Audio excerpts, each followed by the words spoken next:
بسم اللہ الرحمن الرحیم۔ السلام علیکم ورحمۃ اللہ وبرکاتہ۔ پیارے دوستو، آپ بھی جانتے ہوں گے کہ آج کل ایک ڈرامہ ارطغرل غازی بڑی ٹرینڈنگ میں چل رہا ہے، بڑے زور و شور سے دیکھا جا رہا ہے۔ آخر ایسی کیا وجہ ہے کہ یہ اتنا زیادہ پاپولر ہو رہا ہے اور ہر طرف چھایا ہوا ہے؟ یقیناً آپ بھی جاننا چاہیں گے، اور تو اور اس پر علماء کرام کے باقاعدگی سے فتوے بھی آ رہے ہیں۔ چلیے آج آپ کو اپنی قوم کی مایہ ناز روشن تاریخ کی طرف لے کر چلتے ہیں۔ جب صلاح الدین ایوبی رحمۃ اللہ علیہ نے قبلہ اول کو فتح کیا اور اس صلیبیوں کو ناکوں چنے چبوا دیے، پھر ان کی وفات کے بعد ایوبی سلطنت میں کچھ کمزوری واقع ہوئی، اور یہی دور تھا جب منگولیا کی برف پوش پہاڑیوں سے کچھ ترک قبائل نقل مکانی کر کے نچلے حصے میں یعنی نچلے میدانی علاقوں میں آ کر بس گئے۔ لیکن یہاں پر زندگی نہایت مجاہدانہ تھی، کیونکہ ایک طرف چنگیز خان اور اس کے حواری ان کو چین سے نہیں رہنے دیتے تھے، تو دوسری طرف صلیبیوں کی سازشیں مکاریاں عروج پر تھیں۔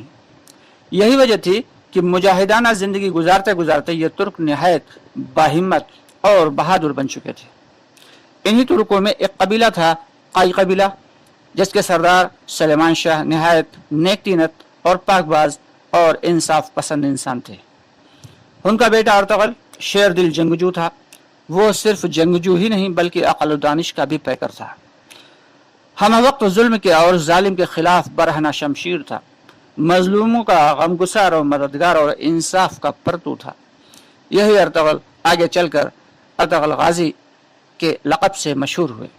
یہ بلا تفریق مذہب و ملت ہر ایک کے دل پر راج کرتے تھے۔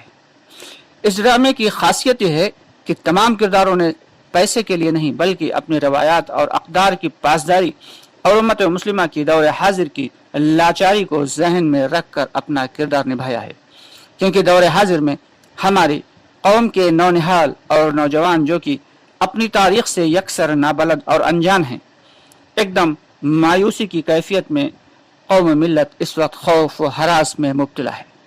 وہ بھول چکے ہیں کہ کبھی وہ ظلم اور ظالم کے سب سے بڑے مخالف تھے اور آج قسم و پرسی کی حالت میں ہیں۔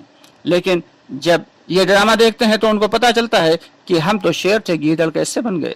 لوگ ہمیں منصف کے طور پر بلاتے تھے، آج ہم خود ہی انصاف کے محتاج بن کر رہ گئے۔ اس میں شاہ سلیمان سے لے کر سلطان عثمان تک کے دورانیہ کو بے حد تفصیل سے اور نہایت خوبصورتی کے ساتھ پیش کیا گیا ہے۔ خصوصاً ارطغرل جو کہ ابتدائی دور میں ایک چھوٹے سے قبیلے میں اپنے بھائیوں کے ساتھ معمول کی زندگی گزار رہے ہیں، مگر اپنی ہمت اور شجاعت اور انصاف کی سربلندی کا خواب دل میں رکھ کر جب میدان کارزار میں اترتے ہیں تو سب سے پہلے کوئی اور نہیں اپنے بھائیوں کی ہی مخالفت کا سامنا کرنا پڑتا ہے، اور پھر کس طرح سے وہ ان حالات پر قابو پاتے ہیں، بڑے ہی ڈرامٹک ڈھنگ سے اس کی عکاسی کی گئی ہے۔ اور سب سے بڑی بات تو یہ کہ سبق دیا گیا ہے کہ جب کوئی شخص حق کے لیے کمر بستہ ہوتا ہے تو اس کے سب سے بڑے دشمن اپنوں میں ہی پیدا ہوتے ہیں۔ اور یہ تو ملت اسلامیہ کا المیہ رہا ہے کہ ہر دور میں ہر وقت میں غداروں کی بھرمار رہی ہے، چاہے وہ بغداد کا ابن علقمہ ہو یا میسور کے میر جعفر اور میر صادق، یا پھر ارطغرل کے کردوغلو اور امیر سعدالدین۔ ملت اسلامیہ کی کامیابی اور بقا میں سب سے بڑا نقصان ان غداروں کی وجہ سے ہی ہوا ہے۔ ارطغرل میں ان غداروں سے اور نصارہ کی کینہ پروری سے اور سازشوں اور چال بازیوں کے ساتھ ساتھ منگولوں کی مکاریاں اور وحشتوں سے کس طرح خود کو اور اپنے قبیلے کو اور پوری قوم کو کس طرح بچایا اور حفاظت کی، یہ بہت ہی ڈرامیٹک ڈھنگ سے دکھایا گیا ہے۔ ساتھ ہی وقت وقت پر قرآن و حدیث کے حوالے اور ابن العربی کی دانائی سے بھری پرجوش نصیحتیں دیکھنے والوں کے دلوں پر زبردست تاثر چھوڑتی ہیں۔ اب بات سامنے یہ آتی ہے کہ اس ڈرامے کو دیکھنا جائز ہے یا ناجائز ہے۔ اس پر علماء کرام کے مختلف فتاوی سامنے آئے ہیں، مگر میں ان کا لب لباب یعنی نچوڑ آپ کے سامنے پیش کروں گا۔ کچھ علماء کے نزدیک تو یہ دیکھنا قطعا ناجائز ہے، بعض کے نزدیک کچھ وجوہات کی بنیاد پر دیکھنا جا سکتا ہے، یعنی کچھ خاص وجوہات کی بنا پر یہ دیکھا بھی جا سکتا ہے۔ میرے خیال میں تو اگر کوئی شخص اسمارٹ فون وغیرہ یوز کرتا ہے تو یقینی طور پر ارادتاً یا غیر ارادتاً کچھ ایسی چیزوں کو ضرور دیکھ لیتا ہے جو شریعتاً ناجائز ہیں۔ ہمارے آج کے نوجوان خصوصی طور پر جو ہر وقت فون پر یا تو گیمز میں مصروف ہوتے ہیں یا پھر خرافات قسم کی موویز میں، میرا مشورہ تو یہ ہے کہ بہتر ہے ان ناجائز خرافیات موویز میں نہ پڑھ کر اور گیمز میں جن سے کوئی فائدہ نہیں اس میں اپنا وقت برباد نہ کر کے اگر وہ اسی ڈرامے کو دیکھیں تو کم از کم اپنی تاریخ کو تو جان سکیں گے۔ اگر کچھ نقصان ہوگا تو تھوڑا فائدہ بھی ہوگا، یعنی اپنی تاریخ سے تو روبرو ہو سکیں گے۔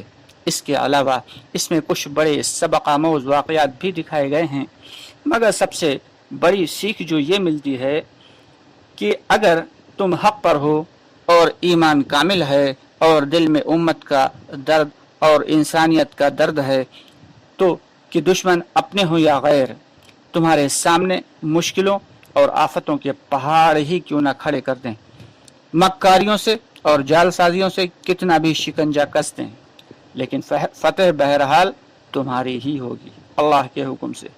اس کے ساتھ ظالم کتنا بھی چالاک، سفاک اور مکار کیوں نہ ہو، بالآخر اللہ کی پکڑ آ کر رہتی ہے اور اسے اس کا خمیازہ بہرحال بھگتنا ہی پڑتا ہے۔